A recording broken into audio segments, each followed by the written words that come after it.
Hi, I'm Andy Schmuckler, a guy whose better human story is something that I think is a big deal and that I keep trying to get out there because it's not going to be a big deal unless people look at our situation in the way that there are destructive forces at work in our world.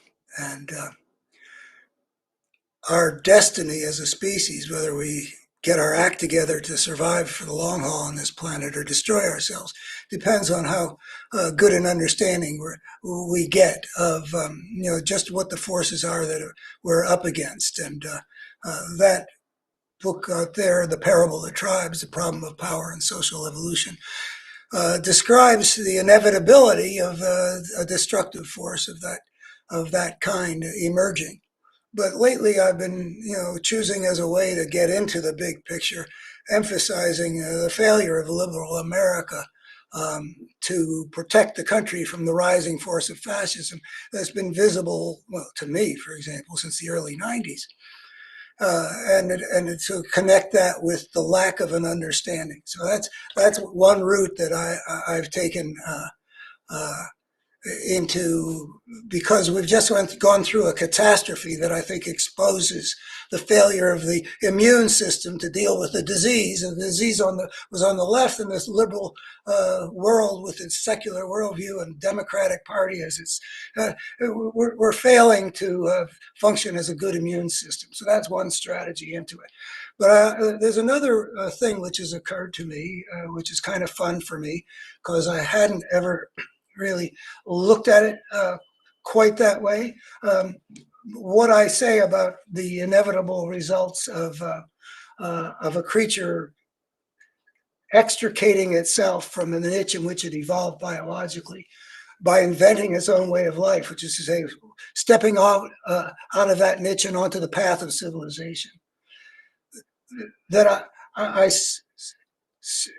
feel that I can, I show that unleashes a destructive force inevitably.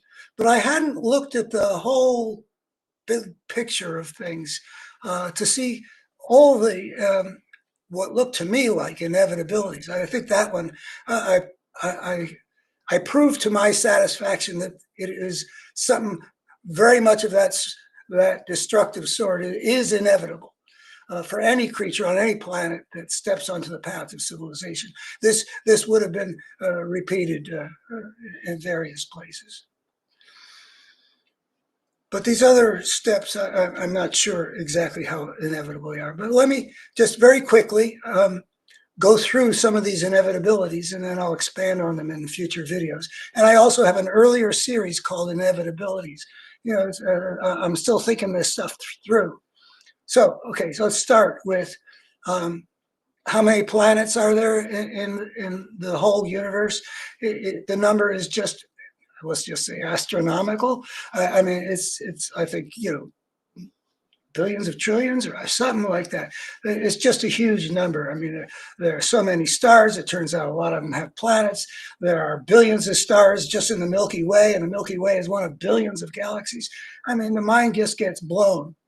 And people talk about how special a place the Earth is. And I don't know how special it is, but I gather there are a lot of things that could have been different. But when you got this universe out there with so many planets, something can be really unusual and still not be all that rare. It could be, like one 1/100th of 1% or something like that. But then if you've got enough of them, that can amount to a whole lot. So I'm imagining that it's inevitable that there are going to be planets with life. Next step. Once you've got something self-replicating going on a given planet, it's inevitable that in the opportunistic way that biological evolution works, life is going to take a whole variety of forms. You get divisions between the things that include plants and animals, and then a division between plants and animals, and then the other orders or whatever they're called. So whatever wherever there's a niche, the opportunistic and creative processes of mutation and selection are going to provide forms along those lines. So, and one of those lines, I think it is inevitable, will be in the direction of developing greater intelligence, so that the the mammals are come after the reptiles, and they have the advantage of greater intelligence, because that's one of the strategies that an opportunistic and ever morphing system will discover and select for. So you end up with certain categories of life for whom intelligence is being selected for, because it's intrinsic to their strategy for survival, which is not true for seaweed or something like that. Yeah. But it is true for mammals, and it's true for primates, who are among the most intelligent. So anyway, so you're going to get something moving in that direction. There's going to be a community in the system of life where selection is leading to increasing intelligence. So if you've got that selection going on, and there are rewards for certain strategies having to do with intelligence, and that more intelligence is more rewarded, I think it's inevitable that given enough time, out of that trench of life unfolding, in which intelligence is a major strategy, you're going to get a creature that is intelligent enough to make culture central to their way of life. So you end up with, in the case of our ancestors, before civilization, long before civilization, we've got our ancestors living in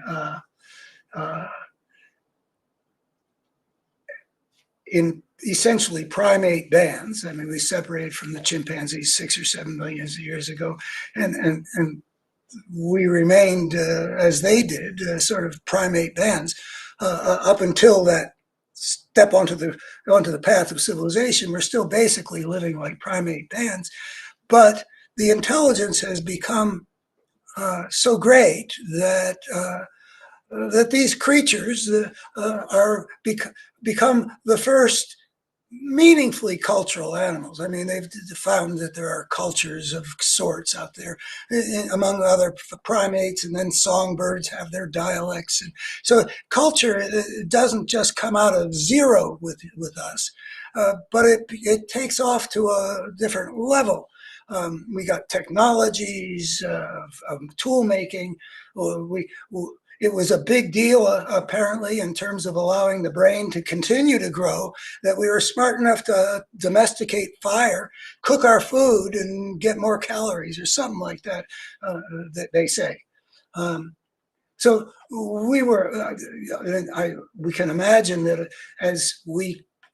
as a species, we pretty much covered the planet as hunter-gathering societies, all the way down to the tip of South America, and all over the voyage 50,000 years ago out of Asia to Australia. I mean, we were all over the place, and I think we can assume that there was a huge diversity of cultures in terms of different belief systems, and in terms of different languages or language families. I don't know how much is known, since a lot of these cultural things don't leave, but they identify certain styles of making baskets or tools of whatever kind. So there's a sense in which we know that there is cultural diversity.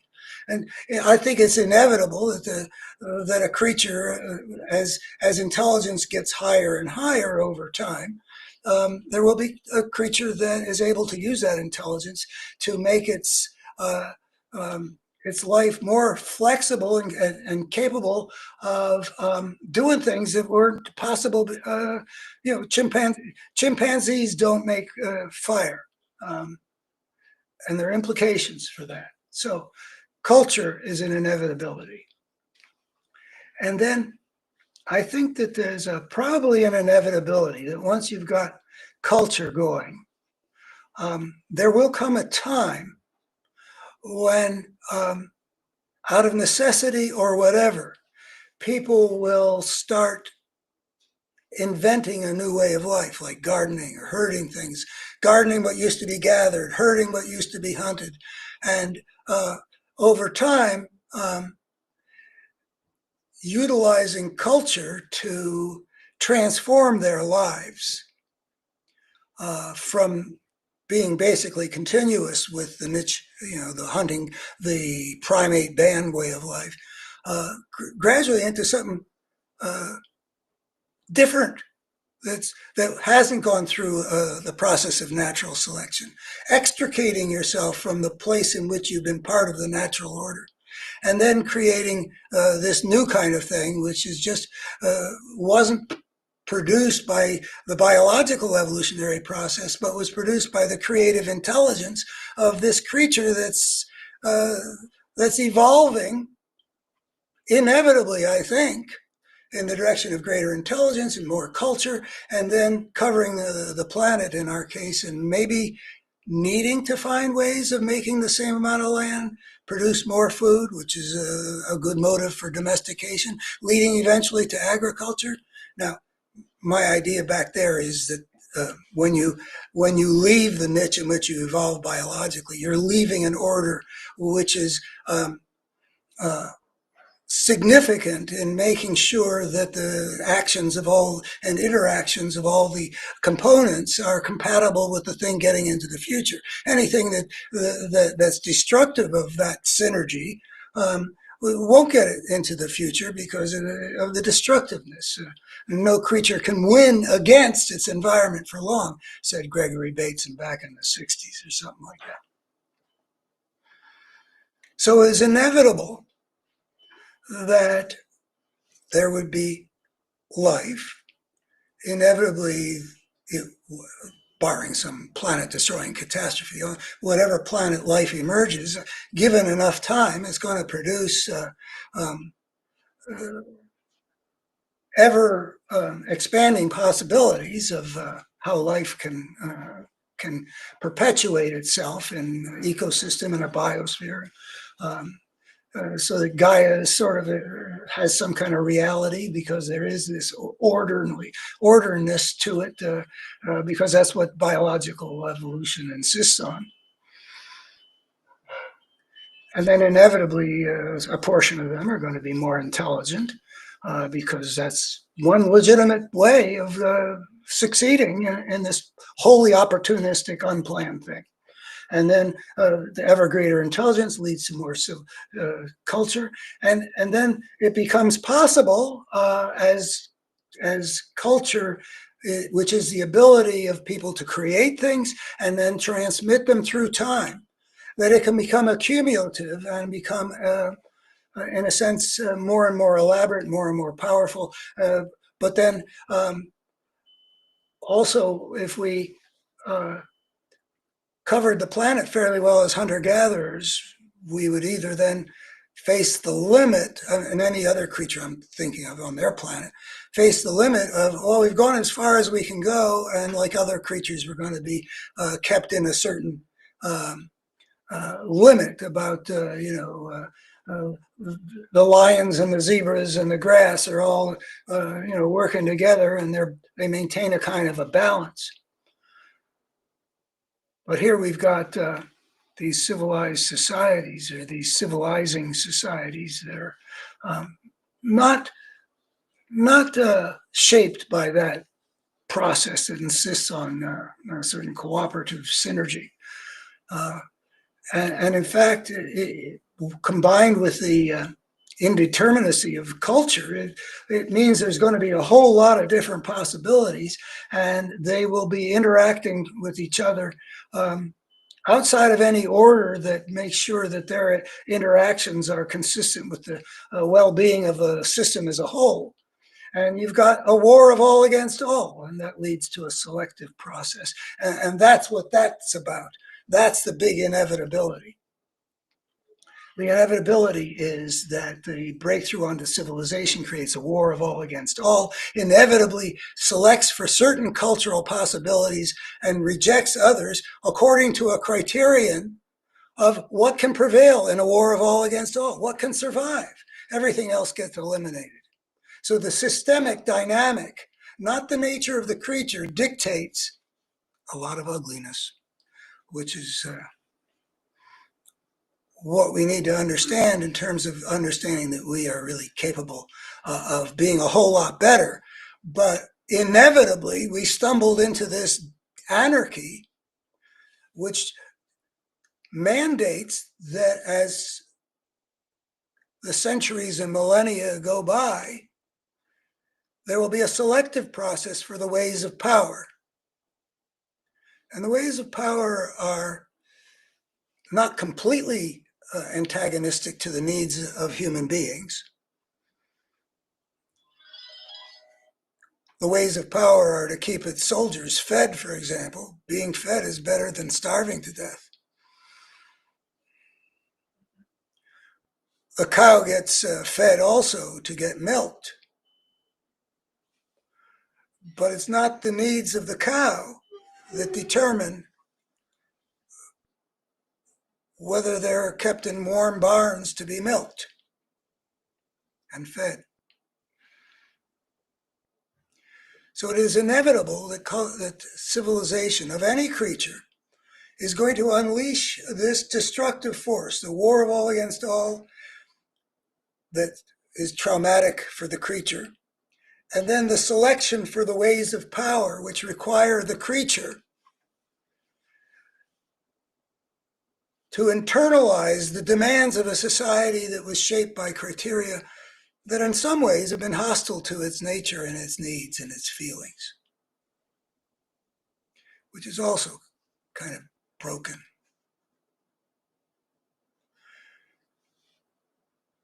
So there is inevitably unleashed, not because of who the creature is, human beings, Homo sapiens on this planet, and I'm saying inevitably this has happened wherever life has arisen, which I imagine is quite a few places. Eventually, there will be this intelligent creature that makes culture, then steps across the threshold into civilization and finds itself having plunged into a social evolutionary process that's destructive and that makes people broken, or makes the creature, the population of this planet broken, inevitably. So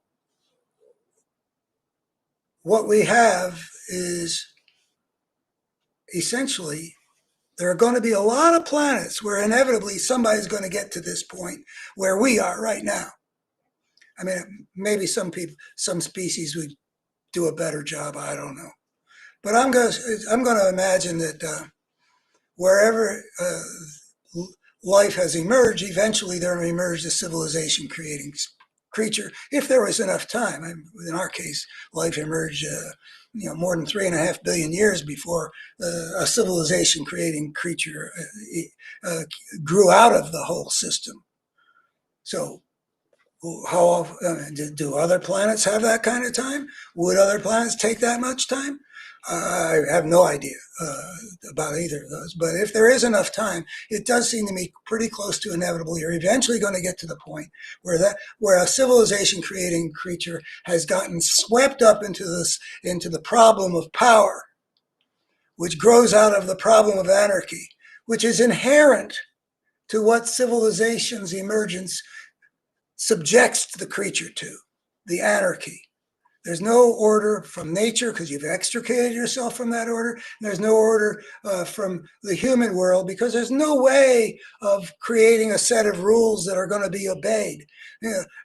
There's no way of establishing the rules. There's no way of enforcing them. And the whole system emerges in a fragmented way.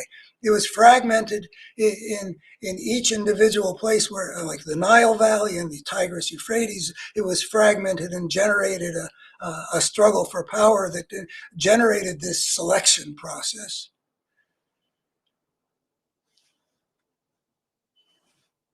And it was fragmented when these local fragmentations eventually inevitably emerged in the form of empires with war-making emperors and enslavements of masses and stuff like that in each place. Then there was also the extent to which these various empires that might coexist at the same time, whether you're talking about the Persian or the Mesopotamian or the Egyptian or the Assyrian or whatever, they're engaged with each other also. Having been the fruit of the struggle for power, they also each regional winner then becomes engaged in the anarchy of the larger system and a struggle for power as societies deal with each other in the absence of anything that's going to make sure that what happens is basically okay for the system as a whole. That's what it means to unleash a destructive force. It mandates that the history of the creature is going to be very ugly for a long time until that force gets brought under control. Any creature's history is going to be as tormented as human history. And we shouldn't look at our history or the ugliness in the world around us now and say, this is what we are by nature. That idea shows that whatever it is we actually are by nature, it's not what we see in the mirror of our times or in the history books unfolding with all that ugliness. Any creature who stepped across that line would have been condemned inevitably to do something comparably ugly. We just have to bring the thing under control. And that's what my better human story tries to show, that there is a thing that needs to be brought under control, a destructive force that grows out of the anarchy that the step onto civilization inevitably creates. There's an inevitability. And while we have something that's inevitable, that you might call the force of destruction or the force of evil, which is another conversation, but it's a good name for it. There is also that we bring out of the evolution, the biological evolutionary process, we are instilled with some resources, some experiential tendencies that both represent something reasonable to call the good and provide us some guidance for how to achieve the good, and are life-serving, which is part of the meaning of good. But I'm not going to go further here into justifying my assertion that value emerges out of the evolutionary process in the experiential realm of creatures for whom there is a better and a worse. I've talked about that before. You can probably find it. But just given that, there is something within us that experiencing this thing, that the feeling of well-being of sentient creatures is better than the feeling of agony of sentient creatures. That's simply that has to be the foundation of any meaningful concept of value. And so there is a kind of a goodness to be achieved for humans. A world in which, say, humans thrive, all other things being equal, is a better world than a world in which humans are miserable. In the great Christmas movie, It's a Wonderful Life, Bedford Falls is a better place than the alternative the angel shows Jimmy Stewart, which is a mean-spirited thing. That is a worse place. It just is, for the only way that anything could have value, that it is experienced as valuable. So the well-being of sentient creatures is a foundation stone for value. And it is correlated with what has served life in the past. And that case can be made, and I won't go further with it now. I'll just say that another inevitability is that the human world will be the arena for a battle of two coherent forces. I mean, a lot of other things going on, but this is very central. One of them is a coherent force that consistently works to make the human world worse. It is a coherent force. It's not just a whole bunch of different things. There's something that hangs together. And that is a good definition for evil. And then there's also a force that comes from within human beings because by nature we're oriented toward what has served both to make people fulfilled, make our ancestors fulfilled, but that correlated with what served to get our DNA into the future. So it was life-serving. It was good at the level of fulfillment. It was good at the level of the perpetuation of our kind. Life being considered better than death, which is something that needs to be examined. But anyway, that's sort of what I'm assuming here, that life is better than death, and that there are things in us that will give us moral and spiritual guidance, that will give us motivation to seek what is whole and life-serving, and that represents the good. So the consequence is that any place where any creature has stepped across the threshold of civilization will inevitably have the challenge to see whether the forces of wholeness can ultimately win over the forces of brokenness.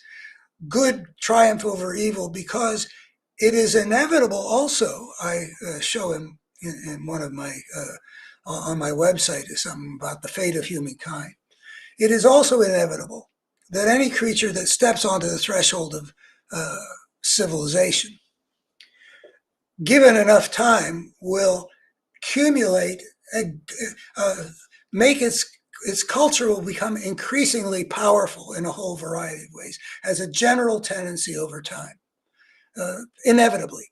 And that eventually it will cross over the line from just being destructive to having the potential to completely destroy itself and maybe bring down its biosphere upon its head. And we have in the last 80 couple years come upon two ways that we might destroy ourselves: nuclear holocaust and environmental catastrophe. So we have entered that stage of social evolution where we have to look at the possibility that if we don't get this thing under control, we're going to blow it. And I think that that's inevitable. So inevitable, wherever life emerges, eventually there will be a creature that faces as its central challenge, will it be able to order itself well enough and soon enough to survive for the long haul on its planet? Or, failing to do that, with that destructive force not under control, allowing things like this climate change business, and allowing things like a nuclear power invading its neighbor, like Russia invading Ukraine. We have not ordered ourselves well enough to prevent our destroying ourselves. But that will be that's our central challenge now.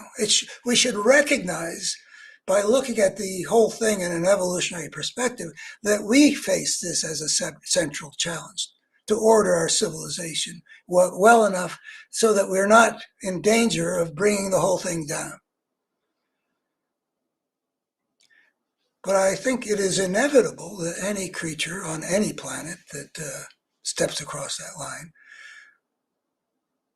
will find itself facing that same challenge. I don't know whether other species will have gotten things into better order than we did before we became so mighty that we had nuclear weapons and had such a massive impact on the atmosphere of our planet. Maybe we're not as well put together as some others, but I would just guess, well, I bet we're par for the course. So there's a whole, I hypothesize this as a fun experiment. I hypothesize that that there are a whole population of hundreds, let's say, of creatures that had developed civilizations to the point where they had to meet that challenge, and some would have met it, and some would have destroyed themselves.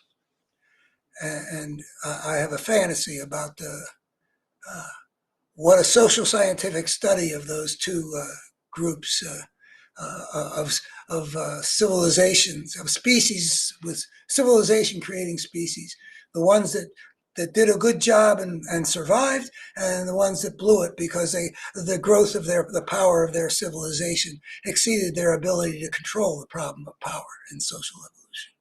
So I commend your attention to the parable of the tribes.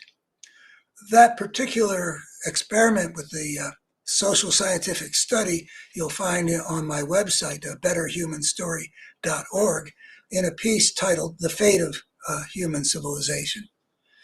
And I commend you to take a look at the earlier discussion about these inevitabilities.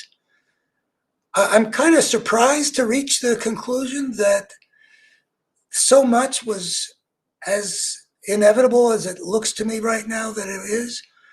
That part, that civilization's emergence would inevitably unleash a selective process that would be fairly destructive. That I think, that's been central to my thinking since a day in August 1970. But seeing this whole string of things which says, maybe the whole thing is inevitable or considerably inevitable. And I wonder what proportion of species that have done this have gotten their act together in time. And I'm trying to get this way of looking at things across to more people, because I actually think that if people saw the dynamics that I'm talking about, we would be fairly number of steps ahead in the effort to bring the thing under control. We don't even know what we're up against as a civilization. We do not have a vision of where we are in the evolutionary process. And we are not doing the things that I think would be most advantageous to give us a good chance of making it beyond the next couple centuries.